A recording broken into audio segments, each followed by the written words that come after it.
INFJs are often seen as the most empathetic personality type, yet their relationships are frequently reported as among the least satisfying. How can someone so caring struggle so much in love?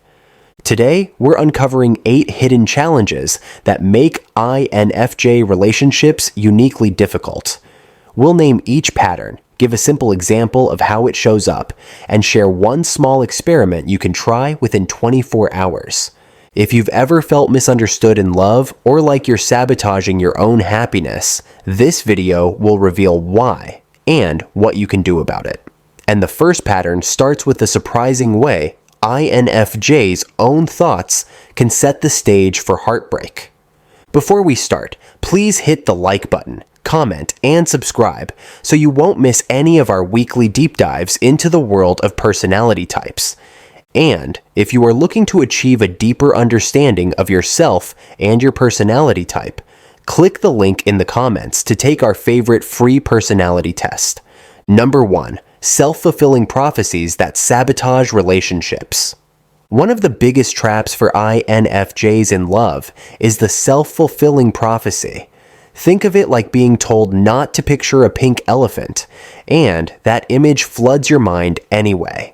Now imagine your inner world doing that with relationships. Instead of elephants, it's visions of breakups, betrayal, or disappointment.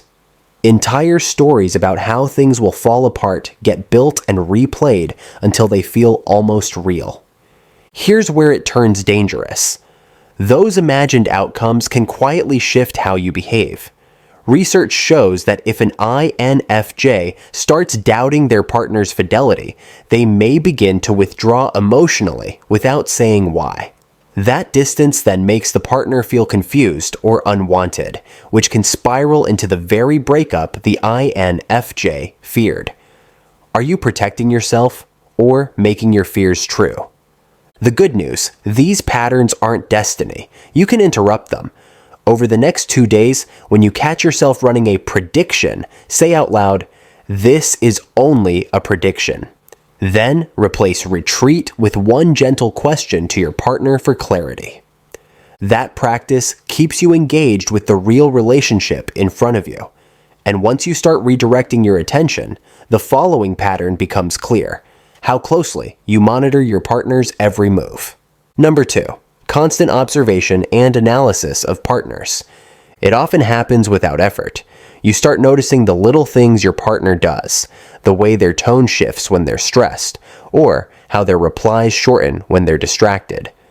For INFJs, this isn't idle curiosity. It's an automatic process of gathering subtle emotional clues. The motive is genuine. You want to understand the person you love entirely. But constant analysis changes the atmosphere. When you're frequently tracking every gesture, you stop sharing the moment itself. To a partner, it can feel like they're being studied instead of simply seen. That quiet pressure can build until they think they have to perform rather than relax. One reassuring response partners can try is a short acknowledgement, such as, "I notice you notice, and it's okay that I need space sometimes."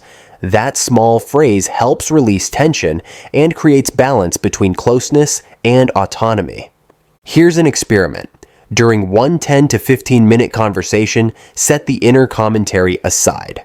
No decoding, no second guessing, just presence. That shift from analysis to participation can open a space where intimacy grows. And once you experience that openness, the next challenge becomes sharper.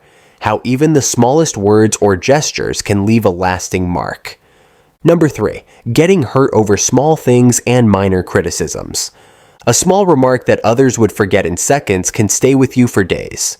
For INFJs, even minor criticisms or offhand jokes are not just moments in passing.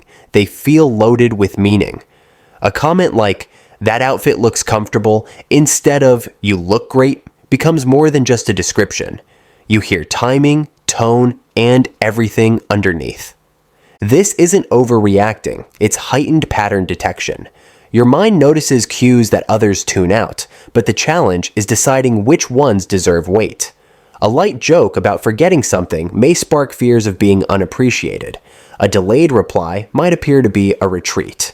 What protects you from hurt in the future can create pain in the present. Here's a tool. Pause and ask, would this still upset me if I felt secure? Treat it as a quick checkpoint. Then, give yourself 24 hours before responding. Use that space to journal one line about what you felt and one alternate, neutral explanation for what happened. Often, the sting subsides, and the picture becomes clearer. Once you practice that pause, another challenge emerges. It's not about a single remark. It's about expecting the whole relationship to live up to an impossible standard. Number 4, perfectionist expectations that are impossible to meet. That picture of love you hold in your mind isn't just beautiful, it's flawless. Every exchange feels meaningful, every conflict is handled with care, and every moment shines with connection. But reality rarely matches that vision. And when it doesn't, the disappointment can feel sharper than it should. INFJs aren't chasing casual romance.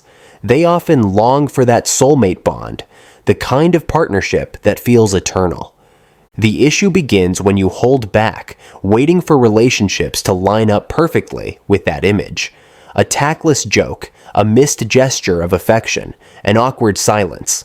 Suddenly, they're not just small slips, but signs this can't be the one.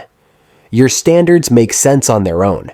Deep conversations, emotional safety, mutual growth. But together, they stack into a test that few people can pass. Waiting for perfection often blocks the messier, slower growth that real intimacy needs. Here's a practical way forward. Make 2 lists. Write down 3 non-negotiables you must have and 3 preferences that would be nice. This keeps your expectations both clear and kind. Once that balance is in place, the next hurdle appears: how to actually share what's in your heart without it getting lost on the way out. Number 5, difficulty expressing emotions and needs clearly. Sometimes the most challenging part isn't what you feel, but how little of it makes it out in words. INFJs experience emotions in sharp detail, yet what comes out often sounds muted. You say, "I'm fine," when inside you're juggling disappointment, hope, and exhaustion at the same time. It isn't about hiding the truth, it's a translation problem. Imagine your inner life as a symphony, but your partner only hears a single melody line. They catch part of the score and are left guessing at the rest. From their side, it can look like vagueness, when in reality, you're carrying layers that don't fit neatly into sentences. That gap creates avoidable confusion. Saying, "we can go to your event," may mask the truth that you need solitude. The words don't carry the full weight, so your needs slip through unspoken. Here's the fix. Start with one clear feeling. Name it first. "I feel overwhelmed," or "I need quiet." Then, let your partner reflect on it with something simple, like, "So you feel overwhelmed. Do you want a hug or time alone?" That clarity builds trust on both sides. Try practicing that one-line habit this week. And if you want a quick self-check tool, click the link in the comments to take our favorite free personality test. Honest expression matters, and when words falter, another typical pattern shows up: the pull to step away instead of working through what hurts.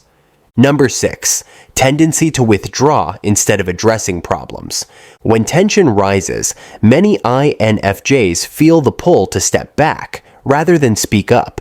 The instinct is to retreat into silence, not out of indifference, but as a way to process emotions privately before sharing them with others. That pause can feel necessary to you, but to your partner, it may appear to be distance or avoidance. Internally, you're replaying conversations, weighing tone, and searching for the right words. Externally, all they see is quiet. That gap between your inner processing and their need for reassurance can create frustration on both sides. Processing is healthy, but disappearing without a word risks widening the divide. A better approach is to acknowledge the pause instead of letting it vanish.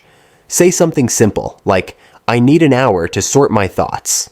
If that's not enough time, follow up with a minor update such as, "I'm still working through this, but I want you to know I'm not ignoring us."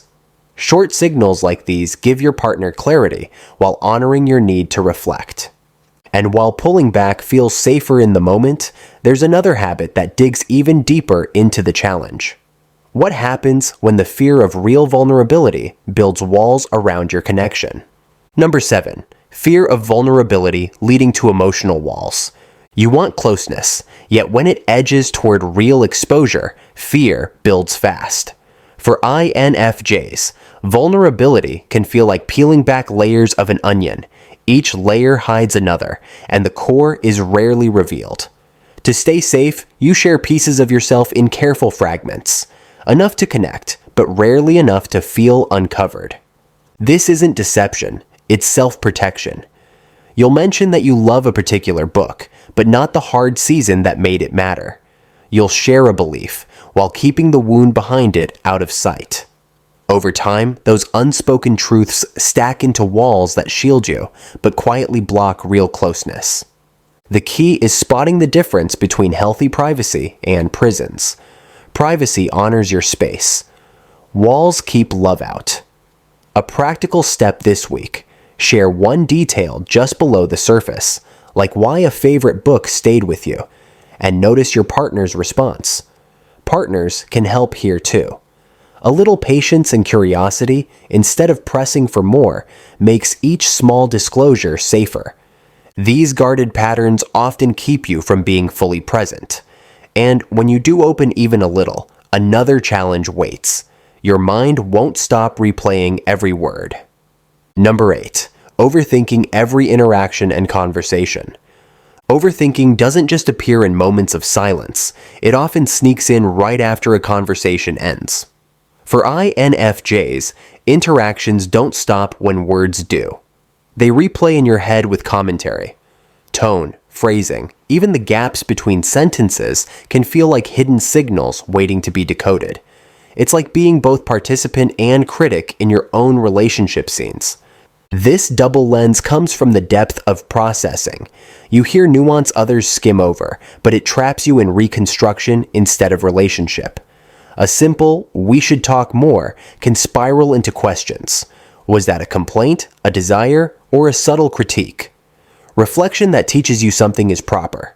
Rumination that leaves you stuck is not. A quick check. Ask, does this help me move forward?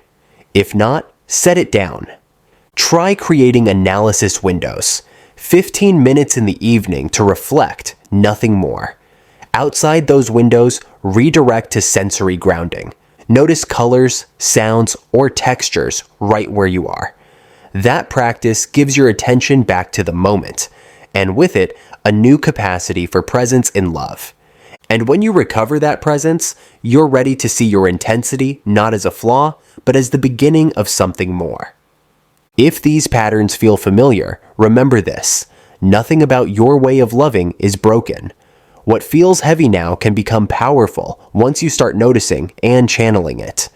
Self-awareness is what turns deep sensitivity into your greatest strength in connection. Pick one pattern to notice this week, and try the small experiment we paired with it. That single step matters more than changing everything at once. And I'd love to hear from you. Share in the comments which pattern surprised you most, or which 24-hour experiment you'll try. If you want to continue the journey to understanding yourself or an INFJ in your life, click either of the following videos where we continue to unlock the secrets of the INFJ personality type.